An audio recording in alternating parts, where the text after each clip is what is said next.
আসসালামু আলাইকুম। আজকে আমরা কিছু অ্যাডজেক্টিভ দেখব যে অ্যাডজেক্টিভগুলোর পরে সবসময় প্রিপজিশন অ্যাড ব্যবহার হয়। যেমন এখানে good, bad, amazing, brilliant, terrible এই সব অ্যাডজেক্টিভগুলোর পরে অ্যাড ব্যবহৃত হয় এবং এই সোর্সগুলো আমি আইএলটিএস এর সাইট থেকে নেওয়া, আমি সোর্স দিয়ে দিছি এখানে রেফারেন্সটা। যেমন he is brilliant at solving puzzles, সে ধাঁধা সমাধানে দারুণ দক্ষ।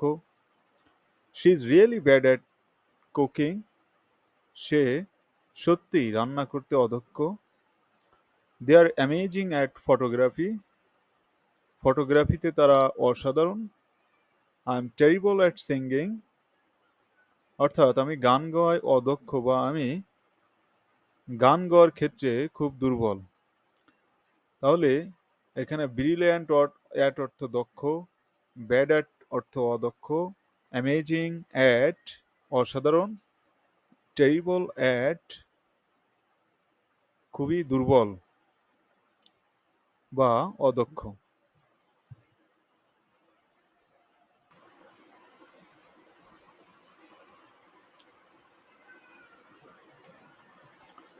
আমরা এখানে এই ধরনের আরো কিছু এক্সাম্পল দেখতে পাচ্ছি যে এই অ্যাডজেক্টিভগুলোর পরে অ্যাড ব্যবহার হয়। আমরা পূর্বে যে অ্যাডজেক্টিভগুলো শিখলাম এটার কয়েকটা এখানে আছে, আর এক্সট্রা কিছু এক্সারসাইজের জন্য দেওয়া আছে।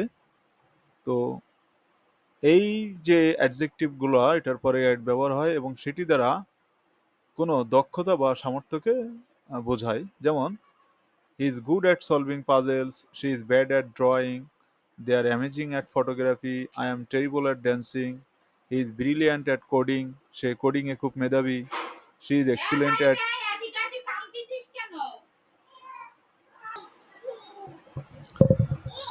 হি is brilliant at coding, she is excellent at teaching, they are skilled at negotiating, I am okay at swimming, she is bad at public speaking, he is wonderful at storytelling।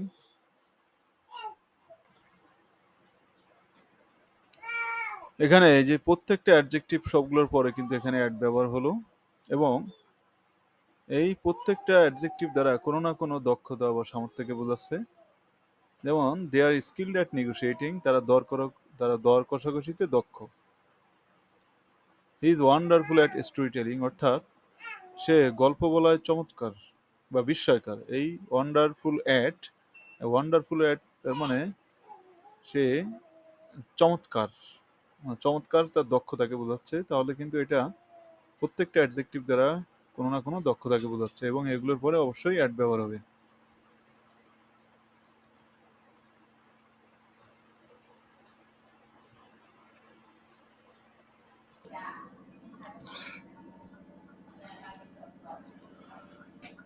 এখানে কিছু adjective আছে যে অ্যাডজেক্টিভগুলোর পরে about ব্যবহার হবে। যেমন angry, excited, happy, nervous, sad, stressed, worried. এই অ্যাডজেক্টিভগুলোর পরে এখানে অ্যাবাউট ব্যবহার হবে। যেমন I am happy about the promotion, আমি পদোন্নতি নিয়ে খুশি। He is stressed about the upcoming deadlines, সে আসন্ন সময়সীমা নিয়ে চাপের মধ্যে আছে। She is nervous about the interview, সে সাক্ষাৎকার নিয়ে নার্ভাস বা ভয় পাচ্ছে। They are excited about the vacation plans, তারা ছুটির পরিকল্পনা নিয়ে খুব আনন্দিত বা উচ্ছ্বসিত ছিল। তাহলে এখানে যে অ্যাডজেক্টিভগুলো আমরা দেখলাম যেটার পরে অ্যাবাউট ব্যবহার হয়েছে, এই হ্যাপি অ্যাবাউট মানে হচ্ছে খুশি থাকা, স্ট্রেস অ্যাবাউট মানে চাপ নেওয়া, প্রচুর চাপের মধ্যে থাকা, নার্ভাস অ্যাবাউট কোনো বিষয় নিয়ে ভয় পাওয়া বা কোনো বিষয় নিয়ে ভয় পাওয়া বা নার্ভাস থাকা এমন বোঝায়। এক্সাইটেড অ্যাবাউট মানে কোনো মানে উচ্ছ্বসিত হওয়া বা আনন্দিত হওয়া। আমরা আরো কিছু এক্সাম্পল দেখি। এখানে আমরা গত যেগুলো অ্যাডজেক্টিভগুলো শিখলাম যেটার পরে অ্যাডজেক্টিভ ব্যবহার হয়, ঠিক একইভাবে কিছু উদাহরণ দেওয়া হলো এটার জন্য।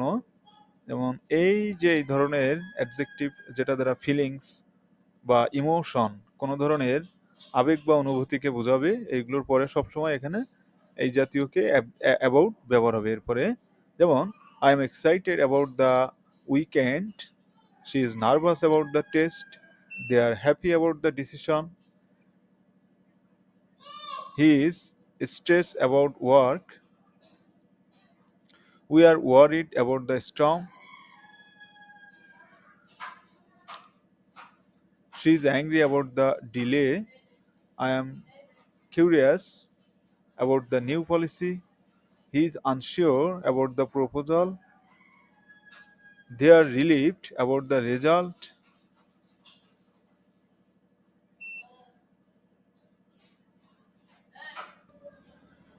she is enthusiastic about the event, এই enthusiastic about অর্থাৎ উদ্যমী থাকা, সে অনুষ্ঠান নিয়ে অনেক উদ্যমী, they are relieved about the result, তারা তাদের পরীক্ষার ফলাফল থেকে স্বস্তি পেয়েছে, he is unsure about the proposal, সে তার প্রস্তাবটি সম্পর্কে অনিশ্চিত, I am curious about the new policy, আমি নতুন পলিসি নিয়ে কৌতূহলী, she is angry about the delay, সে দেরি হওয়াতে অনেক রাগান্বিত। তাহলে অ্যাংরি অ্যাবাউট তো রাগান্বিত হওয়া, কিউরিয়াস অ্যাবাউট মানে কৌতূহলী থাকা, আনশিওর অ্যাবাউট মানে অনিশ্চিত থাকা, রিলিভড অ্যাবাউট মানে কোনো বিষয় নিয়ে কোনো স্বস্তি পাওয়া, ইনথুসিয়াস্টিক অ্যাবাউট উদ্যমী থাকা, স্ট্রেসড অ্যাবাউট কোনো চাপের মধ্যে থাকা, হ্যাপি অ্যাবাউট সুখী থাকা, নার্ভাস অ্যাবাউট ভয় পাওয়া, এক্সাইটেড অ্যাবাউট উচ্ছ্বসিত হওয়া বা উচ্ছ্বসিত থাকা। আচ্ছা, নেক্সট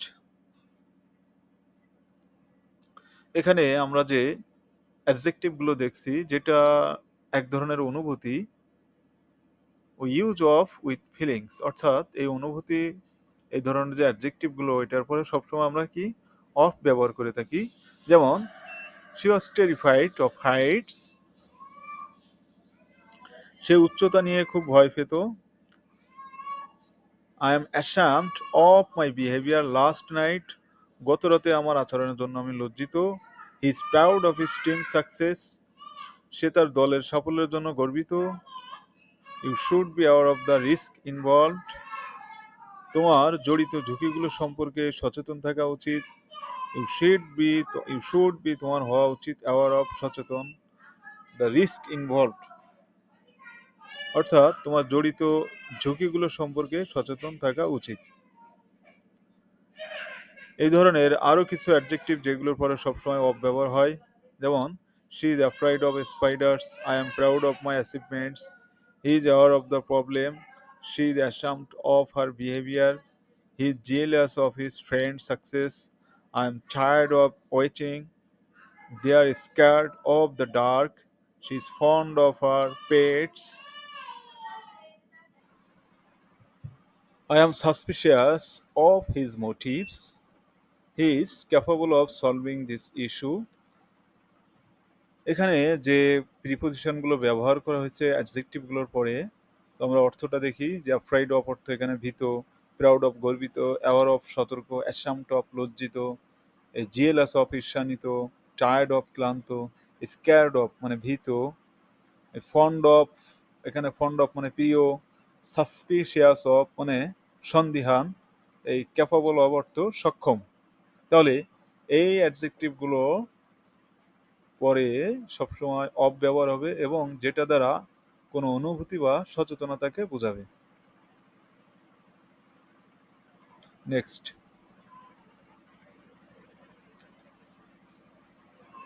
আমরা এমন ধরনের কিছু অ্যাডজেক্টিভ দেখব যে অ্যাডজেক্টিভ দ্বারা কি ব্যবহার হবে, to show the connection between people or things, অর্থাৎ এই অ্যাডজেক্টিভগুলো দ্বারা কোনো মানুষের মধ্যে এবং কোনো বস্তুর মধ্যে সম্পর্ক বোঝাবে, কানেকশন এই দুজনের মধ্যে বস্তু এবং মানুষের মধ্যে সম্পর্ক বোঝাবে এবং এই সম্পর্ক বোঝাতে আমরা টু প্রিপোজিশনটা ব্যবহার করে থাকবো। যেমন he is engage to his high school sweetheart, engage to মানে বাগদান হওয়া, সে তার আহ, স্কুলের ভালোবাসার মানুষের সঙ্গে বাগদান করেছে। I am dedicated to my work. আমি আমার কাজে সম্পূর্ণ মনোযোগী। I am allergic to shellfish. শামুক জাতীয় খাবারে আমার অ্যালার্জি আছে। This book is similar to the one I read last month. এই বইটি গত মাসে আমি যে বইটি পড়েছি সেটার মতোই। অর্থাৎ সিমিলার টু মানে একই রকম, অ্যালার্জিক টু কোনো কিছুর প্রতি অ্যালার্জি থাকা, ডেডিকেটেড টু উৎসর্গ করা, ইনগেজ টু এখানে এই ইনগেজ টু অর্থাৎ বাগদান করা। এই ধরনের আমরা আরো কিছু এক্সাম্পল এখানে দেখলাম যে এই অ্যাডজেক্টিভগুলোর পরে যেটা দ্বারা কানেকশন অর বিহেভিয়ার, যেটা দ্বারা কোনো সম্পর্ক, কানেকশন অর বিহেভিয়ার, কানেকশন বা আচরণ বোঝাবে। যেমন he is engage to his partner,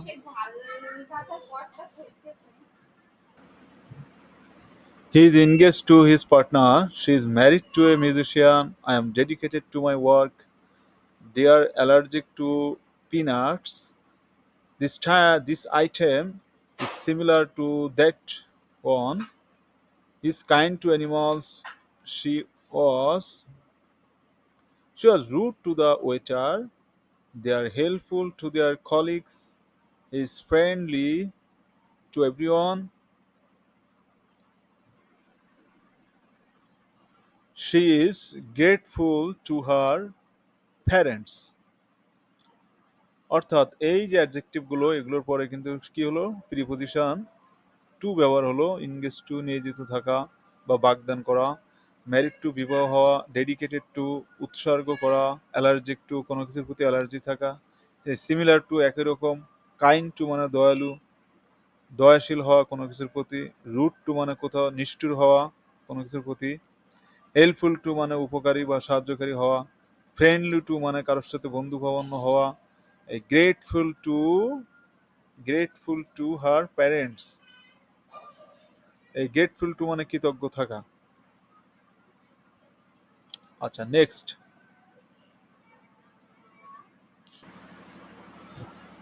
আমরা এখানে টু প্রিপোজিশনটা ব্যবহার করব। এই টু প্রিপোজিশনটা অ্যাডজেক্টিভের পরে ব্যবহার হবে এবং এই অ্যাডজেক্টিভটা দ্বারা কোনো কিছুর প্রতি কোনো কিছুর বিহেভিয়ার, কোনো আচরণকে বোঝাবে। কোনো একজন ব্যক্তির প্রতি আরেকজন ব্যক্তির আচরণকে বোঝাবে এবং এই ক্ষেত্রগুলোতে এই অ্যাডজেক্টিভগুলোর পরে টু ব্যবহার হবে। যেমন they were really kind to me, তারা আমার প্রতি সত্যিই খুব সদয় ছিল। Was he respectful to the teacher, সে কি শিক্ষকের প্রতি শ্রদ্ধাশীল ছিল। He is always helpful to his colleagues, সে সবসময় তার সহকর্মীদের সাহায্য করে। She was rude to the cashier, সে ক্যাশিয়ারের সঙ্গে অভদ্র আচরণ করেছিল।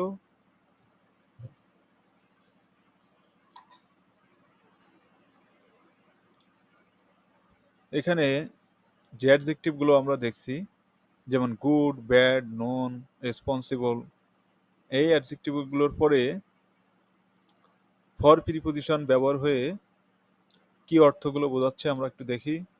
যেমন a healthy diet is good for your heart, অর্থাৎ একটি স্বাস্থ্যকর ডায়েট আপনার হার্টের জন্য ভালো। Late nights are bad for your health, রাত জাগা আপনার স্বাস্থ্যের জন্য খারাপ। The city is known for its historical landmarks, অর্থাৎ শহরটি তার ঐতিহাসিক স্মৃতিস্তম্ভের জন্য পরিচিত। I am responsible for handling the client accounts, আমি ক্লায়েন্ট অ্যাকাউন্ট পরিচালনার জন্য দায়িত্বশীল। এই রেসপন্সিবল ফর তো তাহলে দায়িত্বশীল, নোন ফর পরিচিত, ব্যাড ফর যেটা হচ্ছে খারাপ, গুড ফর মানে ভালো। পরবর্তী অ্যাডজেক্টিভগুলো আমরা দেখি যে তারপরে এই ধরনের কিছু এক্সাম্পল এখানে উল্লেখ করা হয়েছে যে আমরা ফর প্রিপজিশনটা ব্যবহার করি কোনো বেনিফিটস বা রেসপন্সিবিলিটিস, অর্থাৎ কোনো কিছু উপকার থাকা বা দায় দায়িত্ব, রেসপন্সিবিলিটিস, যে প্রিপজিশনগুলো দ্বারা মানে অ্যাডজেক্টিভের পরে ব্যবহার হয়ে বেনিফিটস ও রেসপন্সিবিলিটিস দেখায়, অর্থাৎ কোনো কিছু উপকারিতা বা দায় দায়িত্ব বোঝায়। যেমন exercise is good for your health, অনুশীলন বা ব্যায়াম হচ্ছে স্বাস্থ্যের জন্য ভালো। Junk food is bad for your body, she is responsible for the team, the city is famous for its architecture, the remedy is useful for headaches, is ready for the trip, সে ভ্রমণের জন্য প্রস্তুত। she is grateful for the opportunity, she is grateful for the opportunity, he is known for his kindness, this activity is suitable for beginners, they are prepared for the challenge। এই prepared for অর্থ প্রস্তুত থাকা, suitable for উপযুক্ত, known for পরিচিত, grateful for. এখানে grateful for মানে কোনো কিছুর জন্য কৃতজ্ঞ থাকা, রেডি ফর প্রস্তুত, ইউজফুল ফর এখানে উপকারী, ফেমাস ফর বিখ্যাত, রেসপন্সিবল ফর কোনো কিছুর জন্য দায়িত্বশীল, she is responsible for the team, সেই টিমের জন্য বা দলের জন্য দায়িত্বশীল। Bad for, junk food is bad for your body, অর্থাৎ জাঙ্ক ফুড তোমার শরীরের জন্য খারাপ। আর গুড ফর মানে হচ্ছে ভালো। তাহলে আমরা নেক্সট এক্সাম্পলগুলো দেখি। এখানে যে অ্যাডজেক্টিভগুলোর পরে প্রিপজিশন ইন ব্যবহার হয়, যেমন she is deeply involved in the charity work, সে দানশীল কাজের সঙ্গে গভীরভাবে জড়িত। They need someone who is skilled in project management, তাদের এমন কাউকে দরকার যে স্কিলড ইন দক্ষ, যে প্রজেক্ট ম্যানেজমেন্টে প্রজেক্ট ব্যবস্থাপনায় দক্ষ। তাদের একজন এমন ব্যক্তির প্রয়োজন যে প্রকল্প ব্যবস্থাপনায় দক্ষ। I wasn't interested in the offer, আমি প্রস্তাবে আগ্রহী ছিলাম না। এখানে ইন্টারেস্টেড ইন আগ্রহী, স্কিলড ইন মানে দক্ষ, ইনভলভড ইন অর্থাৎ কোনো কিছুতে জড়িত থাকা। এই ধরনের কিছু এক্সাম্পল আমরা দেখছি যে এই অ্যাডজেক্টিভগুলোর পরে প্রিপজিশন ইন ব্যবহার হয়, যেমন এবং যেগুলো দ্বারা কোনো ইনভলভমেন্ট বা ইন্টারেস্ট বোঝায় কোনো কিছু। যেমন she is interested in photography, he is involved in community projects, I am skilled in programming, they are engaged in a discussion, she is experienced in customer service, I am not interested in politics, he is confident in his abilities, they are immersed in their studies,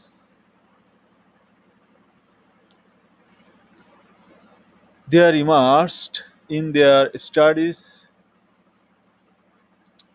she is talented in painting, I am deeply involved in charity work।